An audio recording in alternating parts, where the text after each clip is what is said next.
As soon as I stepped off the 105, this building alarm went off. Maybe it was allergic to me. Nah. Someone probably just pulled it because they're a fucking druggie. Who knows?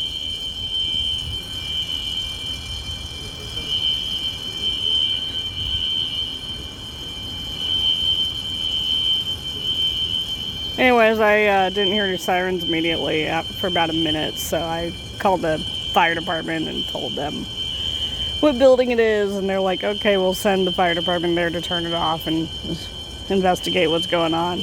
Whatever. That's life. Okay. Could be a crackhead. Could be real. Could be nothing. Could be somebody having a medical emergency and they didn't have a phone to call 911 for themselves.